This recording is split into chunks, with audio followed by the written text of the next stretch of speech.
बिस्मिल्लाहिर्रहमानिर्रहीम। अस्सलाम वालेकुम नाज़रीन, आप यूट्यूब चैनल देख रहे हैं। मैं इमरान खान हूँ। सबसे पहले तो ये आप तस्वीर देखें। इस तस्वीर में, बल्कि ये वीडियो एक छोटी सी, इसमें आपको मौलाना फजलुर रहमान, आसिफ अली जरदारी और शहबाज शरीफ, ये वो तीन लोग हैं ना जिनके बारे में इमरान खान साहब जलसों में खड़े होकर ये कहते थे कि इनको पब्लिक से कुछ लेना देना नहीं है, ये अपने इक़्तिदार के लिए और अपने एहतसाब से बचने के लिए इन्होंने ये शब खून मारा है और साजिश का हिस्सा बने। बहरहाल इन तीनों को आप कह लगाते हुए देख रहे हैं। ये कह वो उस वक्त लगा रहे थे जिस वक्त पाकिस्तान की इकॉनमी डूब रही थी, जिस वक्त पाकिस्तान का रुपया जो है वो बेकदर हो रहा था। इससे पहले मुझे याद है जब APS में बच्चे शहीद हो गए थे तो मियां नवाज शरीफ साहब गए थे खैबर पख्तूनख्वा में, पेशावर में, और उस दिन वहाँ पर भी मियां नवाज शरीफ साहब ने अपने साथियों के साथ मिलकर एक कहकहा लगाया था और उसके ऊपर लोगों ने बहुत बुरा मनाया था कि आज पूरा कौम, पूरा मुल्क सोग में है, तो मियां साहब ये आप क्या हरकत कर रहे हैं। अब दूसरी जानिब शहबाज शरीफ, मौलाना फजलुर रहमान और आसिफ अली जरदारी ये कह लगा रहे हैं और उसकी वीडियो जानबूझकर जारी की गई। कुछ और लोगों के हंसने की वीडियो भी जारी की गई है जानबूझकर। रीज़न क्या है? रीज़न उसका ये है कि अभी हाल ही में शिकस्त के बाद, यानी जो पंजाब में बदतरीन शिकस्त हुई, उसके अगले दिन जो इजलास की वीडियो आई उसमें ऐसा लगता था कि कोई खुदा न खास्ता मरग हो गई है। यानी जिस तरह के मुंह लटके हुए और लमके हुए नज़र आ रहे थे, एक भी चेहरे के ऊपर रौनक नहीं थी, बेड़ा गर्क हुआ था और सबके सब ऐसे लगता है जैसे किसी खुदा न खास्ता मैयत के ऊपर बैठे हों और बैठ के जो है वो मातम कर रहे हों। तो इस तरह की एक वीडियो आई थी जिस वीडियो से सोशल मीडिया के ऊपर बहुत तनकीद हुई थी, PMLN के ऊपर। फिर एक एंकर हैं, उनके बारे में एक वीडियो सामने आ गई कि वो भी रो रही हैं। फिर एक और दो जगहों से एक उस्मा बुखारी साहबा की वीडियो निकाल के लेकर आ गए कि वो बीमार हैं। तो इस तरह की चीज़ों से ना टीज़ किया जा रहा था हारने वालों को। हालांकि हार जीत जो है वो किसी भी खेल का हिस्सा है। एक आदमी इलेक्शन जीतता है और एक हार जाता है, तो ये तो हिस्सा है।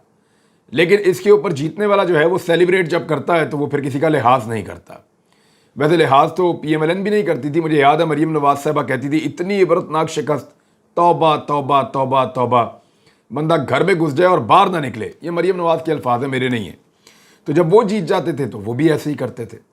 तो अब इसमें हुआ क्या है, ये बैठ कर डिसाइड किया गया कि कोई हंसते खेलते कोई वीडियो बाहर निकाली जाए जिससे कोई कॉन्फिडेंस शो हो जाए और सबको पता चले कि हम डरे हुए या परेशान नहीं हैं, तो इसलिए ये किया है।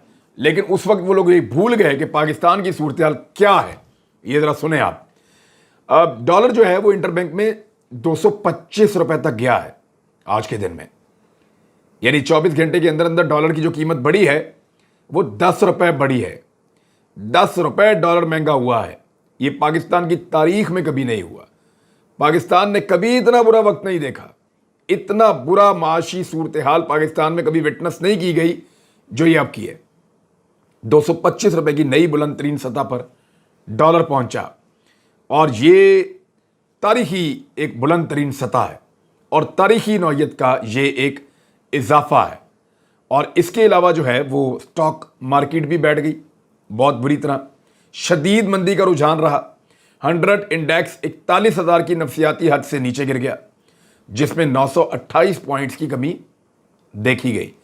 अब गौर करें कि ये दो चीज़ें जो हैं, डॉलर और स्टॉक मार्केट, ये जब भी गिरता है, इसका बेड़ा गर्क होता है, तो लोग DGISPR के ऊपर तनकीद शुरू कर देते हैं। लोग ये कहते हैं कि जनरल बाबर ने ये कहा था जब ये हुकूमत बनी थी कि देखें जी, आज ये हुकूमत बनी है तो हालात स्टेबल हुए हैं, कुछ मार्केट में बेहतरी आई है, स्टॉक मार्केट में, और डॉलर जो है उसके मुकाबले में रुपए की कदर बेहतर हुई है। अब रुपए की कदर कितनी बेहतर हुई है ज़रा इसको आप देख लें। इमरान खान साहब का इस पर रद्द-ए-अमल भी आया। जिस वक्त तहरीक अदम एतमाद लाई गई थी ना, उस वक्त डॉलर की कीमत थी 178 रुपए। जिस वक्त तहरीक अदम एतमाद लाई गई थी पाकिस्तान में, उस वक्त जो डॉलर का रेट था वो 178 रुपए का था, जो अब 224 रुपए का, 225 रुपए तक चला गया। यानी शहबाज शरीफ साहब के दौर में कितनी कीमत बढ़ी है, तो 46-47 रुपए डॉलर बढ़ चुका है। इमरान खान साहब के पूरे दौरे हुकूमत में डॉलर जो है वो 50-55 रुपए बढ़ा है। 50 रुपए के से 55 के बीच में कहीं बढ़ा है। पूरे दौरे हुकूमत में इमरान खान के डॉलर की कीमत सिर्फ इतनी बढ़ी है, 50 से 55। और शहबाज शरीफ के 4 महीनों, 3-3.5 महीनों के अंदर जो डॉलर की कीमत बढ़ी है, यानी अप्रैल में ये आए थे, मई, जून, जुलाई, अभी ये जो है जुलाई चल रहा है, तो 3.25 महीने के अंदर जो कीमत बढ़ी है शहबाज शरीफ के दौर में, वो बढ़ी है उतनी ही जितनी इमरान खान साहब के दौर के अंदर 4 साल के अंदर बढ़ी है। यानी तजर्बे और कारकर्दगी की इंतहा आप देख लें। लगभग 46-47 रुपए इन्होंने डॉलर बढ़ा दिया है, और इसका नुकसान पाकिस्तान को बहुत बड़े पैमाने पर खुदा न खास्ता होगा, सियासी और माशी अदम इस्तेहकाम की वजह से जो पाकिस्तान में पैदा हो गया है। और जिद की जा रही है, अना और जिद की वजह से इस निज़ाम को कायम रखा गया है। एक अना और जिद की वजह से सियासी और माशी अदम इस्तेहकाम को मौजूद रखा गया है। अब जो रेटिंग की एक एजेंसी है फिच, उसने पाकिस्तान का आउटलुक, यानी पाकिस्तान की जो मईशत है, जो पाकिस्तान की इकॉनमी है, उसके बारे में जो उनका सर्वे है वो क्या कह रहा है, वो मुस्तहकम से मनफी उन्होंने कर दिया। उन्होंने कहा पाकिस्तान मुस्तहकम हो गया था, पाकिस्तान बेहतर चल रहा था इमरान खान साहब के दौर में, पाकिस्तान तरक्की कर रहा था, इसके जितने इंडिकेटर्स हैं वो बेहतर आ रहे थे, एक्सपोर्ट्स बढ़ रही थी, रेमिटेंसेस बढ़ रहे थे, टैक्स कलेक्शन बढ़ रही थी, पाकिस्तान में तरक्की की शरह बढ़ रही थी, हर चीज़ में पाकिस्तान ऊपर जा रहा था, तो बेहतरी आ रही थी, तो आउटलुक पाकिस्तान की मुस्तहकम थी। और अब वो मनफी हो गई है।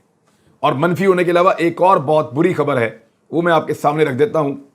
अब क्योंकि जिस तरह की हुकूमत है उसी तरह की खबरें आएंगी। रॉयटर्स के मुताबिक पाकिस्तान इस वक्त उन 4 मुल्कों में शामिल हो चुका है जो बड़ी तेजी के साथ डिफॉल्ट होने की तरफ जा रहे हैं। यानी 4 ऐसे मुल्क हैं दुनिया में जो तेजी से डिफॉल्ट होने की तरफ जा रहे हैं। मैं उन मुल्कों का आपके सामने नाम रख देता हूं, और पाकिस्तान 4थे नंबर पे मौजूद है। श्रीलंका ये तो डिफॉल्ट हो चुका है और उसका तो सत्यानाश हो गया है, वो चार्ट में उसको तो बाहर निकालें आप।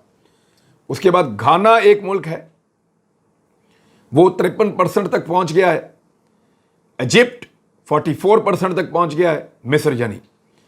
और ज़ैम्बिया ये 41 और पाकिस्तान 40% तक पहुंच चुका है। अब पाकिस्तान से बेहतर कौन से मुल्क हैं पता है आपको? कीनिया, नाइजीरिया, लाओस, और यानी वो बहुत अजीब अजीब मुल्क हैं, और बहुत ही ऐसे मुल्क जिनके बारे में आप नाम लेते हैं कि वो कहत ज़दा मुल्क हैं, वो पाकिस्तान के बाद आते हैं। यानी उनको इतने ख़तरात नहीं हैं डिफ़ॉल्ट करने के जितने ख़तरात पाकिस्तान को हैं डिफ़ॉल्ट करने के, और उनका और पाकिस्तान का पॉइंट्स के अंदर फ़र्क भी बहुत ज़्यादा है। लिहाजा ये मुश्किल भी पाकिस्तान के लिए पैदा की है इन इम्पोर्टेड हुक्मरानों ने। अब डॉलर की बेकदरी के ऊपर, स्टॉक मार्केट की मंदी के ऊपर कोई प्रेस कॉन्फ्रेंस होगी या नहीं होगी, इस सवाल को तो एक जगह पे रखें। लोग इसका तकादा तो कर रहे हैं, मगर कहकहे तो ना लगाए ना। ताजिर डूब गया, मईशत डूब गई, और उसके ऊपर सिर्फ कहकहे इसलिए लगा रहे हैं ताकि हम हशाश बशाश नजर आए और हम अपनी हुकूमत बचाने की कोशिश करें। इस वक्त ये प्लान किया जा रहा है कि पाकिस्तान तहरीक इंसाफ के कितने MPs को ब्लैकमेल करके, काबू करके, पैसा वैसा खिलाकर उनको वोट डालने से रोका जा सकता है। देखिए 188 तो वो हो चुके हैं, 188 की उनकी अपनी स्ट्रेंथ है, उसमें से आप कितने गायब कर देंगे? वोट तो उनका ले नहीं सकते, क्योंकि अब वो वोट काउंट नहीं होगा। ये बाकायदा कह दिया गया है कि वोट काउंट नहीं होगा। तो कम से कम 9 बंदे गायब करने पड़ेंगे। तो 9 बंदे गायब हो सकते हैं, अब तो कोई गायब नहीं होगा। वजह यह है कि जो गायब होगा उसने इबरतनाक शिकस्त देख ली है इससे पहले लोटों की। एक प्रोपेगेंडा साद रफीक साहब ने किया। उन्होंने ये कहा, प्रोपेगेंडा मैं इसलिए कह रहा हूं कि आदादोशुमारी गलत है। उन्होंने कहा कि नून लीग का 39% वोट बैंक बढ़ गया है और हमें तो बड़ा फायदा हुआ इस इलेक्शन का, और हमने वो 4 सीटें जीती हैं जो पहले हमारी नहीं थी। तो एक बात याद रखें कि ये 11 सीटें आज़ाद उम्मीदवारों की थी, PTI की 9 थी। PTI ने 9 के बजाय 15 जीत ली हैं, 16वीं उनको मिलने वाली है। अगर इलेक्शन कमीशन ठीक तरीके से गिनती करे तो हो सकता है उनको मिल जाए। तो इस तरह उन्होंने 7 नशस्तें मुबैना तौर पे ज़्यादा जीत ली हैं पाकिस्तान तहरीक इंसाफ ने माजी की निस्बत। उनका वोट बैंक भी बढ़ गया है। और PMLN के साथ ये हुआ कि आज़ाद उम्मीदवारों को साथ मिलाकर ان کا اپنا ووٹ اور پی ایم ایل این کا بھی ووٹ، یہ دونوں ووٹ ملا کر پھر بھی ووٹ کم ہو گئے ہیں. یعنی نون لیگ تو یہاں پہلے بہت بری طرح ہاری تھی، اور اب وہاں سے اگر کہیں سے 4 جگہوں سے جیتی ہے تو وہ تو آزاد امیدوار کا ووٹ ہے اپنا، اور اس کے اندر تھوڑا بہت جو ہے وہ نون لیگ کا ووٹ شامل ہو گیا. تو اوورآل پاکستان تحریک انصاف کا ان 20 حلقوں کے اندر ووٹ بہت زیادہ بڑا ہے. پی ایم ایل این کا ووٹ پرسنٹیج میں آپ دیکھیں تو ان کا کم ہوا ہے. اگر آزاد امیدواروں کے ساتھ تقابلی جائزہ کر کے آپ دیکھیں، ان کا ووٹ الگ رکھ کے اگر آپ دیکھیں تو پھر تو ان کا ووٹ کم ہوا ہے. مہنگائی کا ایک بہت بڑا طوفان پاکستان میں آ رہا ہے، اور اس کے اوپر حکومت کا ایک اجلاس ہوا ہے. دیکھیں، حکومت کا جو اتحادیوں کا اجلاس ہوا نا، اس میں انہوں نے کہا جی کہ یہ اسمبلی اپنی مدت پوری کرے گی، اور اسی میں سے کہکوں والی ویڈیو نکالی تاکہ کانفیڈنس شو ہو جائے. پنجاب میں تو حکومت گر جائے گی. پنجاب حکومت گرنے کے بعد شہباز شریف صاحب وزیر اعظم رہ جائے گے. پورے پاکستان کے نقشے کے اوپر صرف چھوٹا سا ایک نقطہ ہے اسلام آباد، وہاں کے وزیر اعظم رہ جائیں گے شہباز شریف، اور ان کے پاس کہیں کا کوئی یعنی ایک میئر کی طرح وہ ہو جائیں گے، اور تو ان کے بعد اقتدار نہیں ہوگا. تو اسلام آباد کو سنبھالیں. لیکن جب اسلام آباد کی جانب ایک فلو آئے گا احتجاج کا، تو شہباز شریف اس کو ٹیکل کیسے کریں گے؟ کیونکہ اب تو ان کے پاس پنجاب پولیس نہیں ہے، اب تو ان کے پاس صوبائی حکومت کے وسائل موجود نہیں ہیں. اب وہ شیل نہیں چلا سکتے، مار نہیں سکتے، ظلم اور زیادتی نہیں کر سکتے، اور فوج تو کبھی بھی اپنی پبلک کے سامنے نہیں کھڑی ہوگی. وہ تو پہلے بھی نہیں ہوتے، آئندہ بھی نہیں ہوں گے. تو مہنگائی کے معاملے کے اوپر جو اس وقت 33% سے زیادہ جا رہی ہے، اس پہ محسن داور نے، ایم کیو ایم نے، اے این پی نے نورہ کشتی کی ہے جی. یعنی خبر تو یہ نکالی ہے کہ بڑا احتجاج کیا، حکومت کو یہ کہا کہ آپ نے آڑے ہاتھوں لے لیا، لیکن ایسا کچھ نہیں ہے. آڑے ہاتھوں نہیں لے رہے. یہ 3 گنا کم مہنگائی تھی پاکستان تحریک انصاف کے دور میں، اور عمران خان کو چھوڑ کر جا رہے تھے کہ مہنگائی بہت ہو گئی ہے. اب 3 گنا زیادہ مہنگائی ہے شہباز شریف کے دور میں، اور چھوڑ کر نہیں جا رہے، صرف آڑے ہاتھوں لے رہے ہیں. تو یہ سب مذاق ہے، نورہ کشتی ہے صرف میڈیا کو بتانے کے لیے، اور اگلے الیکشن میں اپنا رستہ بنانے کے لیے. میدان میں مقابلہ نہیں کر پا رہے عمران خان کا، یہ بات تو بڑی کلیئر ہے. جتنی پولیٹیکل پارٹیز ہیں ان کو یہ پتا چل گیا کہ میدان میں مقابلہ کر نہیں پائیں گے، لہذا الیکشن میں جانے کا فائدہ کوئی نہیں ہے. یہ جتنا چاہیں گے اس کو لمبا کرنے کی کوشش کریں گے، اس سارے معاملے کو ڈریگ کریں گے، کوشش کریں گے کہ انتخابات ہوں ہی نہ، کوئی ایمرجنسی لگ جائے، مارشل لا لگ جائے، کچھ ہو جائے، پاکستان میں انتخابات نہیں ہونے چاہیے. یہ کسی سے بھی نہیں ڈرتے، یہ عمران خان سے ڈرتے ہیں. ان کو لگتا ہے کہ وہ اقتدار میں آ گیا تو وہ کمزور اقتدار کے ساتھ ان کے ساتھ جو کر گیا تھا، اگر وہ طاقت کے ساتھ اقتدار میں آ گیا تو وہ ان کے ساتھ کیا کرے گا. میدان میں مقابلہ نہ کر پانے پر اب یہ ٹیکنیکل چیزیں ڈھونڈ رہے ہیں. یعنی شہباز شریف ٹویٹ کر کے کہہ رہے ہیں الیکشن کمیشن آف پاکستان کو کہ آپ اس کو نائل کیوں نہیں کرتے، فارن فنڈنگ یا جو ممنوعہ فنڈنگ کیس ہے اس کے اوپر آپ فیصلہ کیوں نہیں دیتے. تو اس طرح تو بہت سارے فیصلے آپ کے پھنسے ہوئے ہیں. منی لانڈرنگ کا مقدمہ آپ کا فیصلہ کروا لیں فوراً. اور اگر ممنوعہ فنڈنگ کے اوپر کیس کے اوپر فیصلہ کرنا ہے تو P T I, Peoples Party اور نون لیگ تینوں کو اکٹھا کر دیں. تینوں پولیٹیکل پارٹی سے عوام کی ہمیشہ کے لیے جان چھوٹ جائے گی. بلکہ پی ٹی آئی کے تو پھر بھی معاملات میں نے پڑھے ہیں ساری پارٹیز کے، پھر بھی بہتر ہے. پیپلز پارٹی اور پی ایم ایل این کے پاس تو جواب ہی نہیں تھا سوالوں کا آج تک. اب الیکشن کمیشن آف پاکستان کو کہہ رہے ہیں نائل کر دو، کچھ کر دو، اس سے جان چھڑاؤ. ٹیکنیکل بنیادوں پہ ہی جان چھڑا دیں، ورنہ عمران خان جان نہیں چھوڑ رہا. نون لیگ کے ساتھ ہوا بہت برا ہے. ماضی میں ان کے پاس بیانیہ ہوتا تھا، حکومت نہیں تھی. یعنی بیانیہ ان کے پاس تھا، چاہے لوگ اس کو بائی کر رہے تھے چاہے نہیں کر رہے تھے، لیکن بیانیہ ان کے پاس تھا ماضی میں، لیکن حکومت نہیں تھی. اب ان کے پاس حکومت ہے تو بیانیہ نہیں ہے، اور اب بیانیہ کے لیے مارے مارے پھرتے ہیں. میرے خیال میں اگر یہ اپنا قبلہ درست کر لیں اور صحیح طریقے سے سیدھی سیدھی سیاست کریں، عوام کا خیال رکھیں اور اپنے ذاتی مفادات کو چھوڑ دیں، تو ان کو بیانیہ بھی مل جائے گا ایک اچھا، اور شاید حکومت بھی مل جائے گی. لیکن بدنیتی کے ساتھ یہ شب خون مار کے ایک سازش کے ذریعے سے جب اقتدار میں آئیں گے تو پھر کوئی بیانیہ آپ کے پاس نہیں ہوگا. خواجہ سعد رفیق صاحب نے جو پریس کانفرنس کی ہے نا، اس کے اندر سے اگر آپ جملے نکالیں نا عمران خان کے خلاف، تو آپ غور کریں کہ جو زبان انہوں نے استعمال کی ہے کہ شیاطین اترتے ہیں عمران خان پہ، فتنہ آدمی ہے یہ، ذہنی مریض ہے یہ، اس قسم کے جب جملے آپ بولتے ہیں تو پھر ایسے جملے آپ کو واپس بھی آ سکتے ہیں. اب اگر ایسے ہی جملے کل کو پاکستان تحریک انصاف کا کوئی ایم این اے یا کوئی رکن بیٹھ کے نواز شریف کے بارے میں بولے گا تو اس کے اوپر تو بہت پاکستان کا میڈیا چلائے گا اور چیخے گا. تو میرے خیال میں پی ایم ایل این ایک چیز شروع کرتی ہے، جب ان کو جواب آتا ہے تو اس کے اوپر وہ یہ کہتے ہیں جی ہمارے ساتھ بڑی سخت زیادتی ہو گئی ہے. اب اگر یہی جملے ایک خاتون بیٹھے اور مریم نواز کے بارے میں کہنا شروع کر دیں تو اس کے اوپر کیا رد عمل آئے گا، یہ آپ سب جانتے ہیں۔ کراچی کے اندر بھی عمران خان صاحب جا رہے ہیں اور وہی والی حکمت عملی لے کر جا رہے ہیں جو حکمت عملی وہ پنجاب میں اپنا چکے ہیں کہ نوجوان سنبھالیں گے سارے مورچے، دھاندلی ہونے سے روکیں گے، نظر رکھیں گے، کیونکہ کراچی میں زیادہ مشکل ہو جائے گا اور حیدرآباد میں۔ وجہ یہ ہے کہ وہاں پہ آصف علی زرداری ہیں اور وہ کسی چیز کا خیال نہیں کرتے اور وہ پوری طاقت کا یوز کرتے ہیں، پورے اختیار کا یوز کرتے ہیں اور ہر حال میں الیکشن جیتتے ہیں۔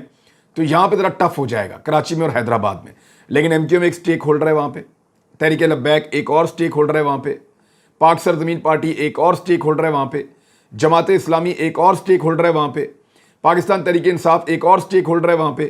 تو ایک ایک پولنگ سٹیشن کے اندر زیادہ پولنگ ایجنٹس جب بیٹھے ہوں گے تو پھر وہاں پہ دھاندلی کرنا اتنا آسان نہیں ہوگا پاکستان پیپلز پارٹی کے لیے یا کسی اور پولیٹیکل پارٹی کے لیے۔ دیکھیں تحریک لبیک کے کارکنوں کے چاہے وہ ایک بھی سیٹ نہیں جیتے، لیکن ان کے ہونے کا ایک فائدہ ہوا ہے کہ یہ جو ڈبے بہت بڑے پیمانے پر تبدیل ہونے تھے نا، تحریک لبیک کے کارکنوں نے نظر رکھی ہوئی تھی، انہوں نے ڈبے تبدیل نہیں ہونے دیے، لیکن ڈبوں میں سے ووٹ پاکستان تحریک انصاف کا نکلا ہے۔ تو یہ تحریک لبیک کی یہ تو خوبی ہے کہ وہ ڈنڈا سوٹا بھی چلاتے ہیں اور گلے بھی پڑ جاتے ہیں۔ تو جب تک وہ پولنگ سٹیشن کے اندر موجود رہیں گے وہ پولنگ سٹیشن کے اندر من مانی نہیں چلنے دیں گے۔ ہاں دو نمبری ہوتی ہے، دھاندلی ہوتی ہے اور ہوئی بھی ہے۔ میرے خیال میں جو دھاندلی حمزہ شہباز صاحب نے کی ہے اور اختیارات کا جو استعمال حمزہ شہباز صاحب نے کیا ہے، مجھے ایسا لگتا ہے کہ سپریم کورٹ آف پاکستان کے احکامات کی خلاف ورزی پر توہین عدالت کا ایک مقدمہ ان کے خلاف بنانا چاہیے۔ پاکستان تحریک انصاف کے وکلاء کو اور تحریک لبیک کے وکلاء کو بھی ایسا ہی کرنا چاہیے تاکہ آئندہ کے لیے کوئی حکومت ضمنی انتخابات میں اس طرح کی دھاندلی کا تصور نہ کرے۔ تو ناظرین کراچی میں بھی سیم حکمت عملی ہوگی، عمران خان صاحب بھی وہاں پہ جا رہے ہیں، دیکھتے ہیں وہاں پہ ضمنی اور بلدیاتی انتخابات کا کیا بنتا ہے، ساتھ ساتھ آپ کو رپورٹ کریں گے۔ اپنا خیال رکھیے گا، اپنے اس چینل کا بھی۔ اللہ حافظ۔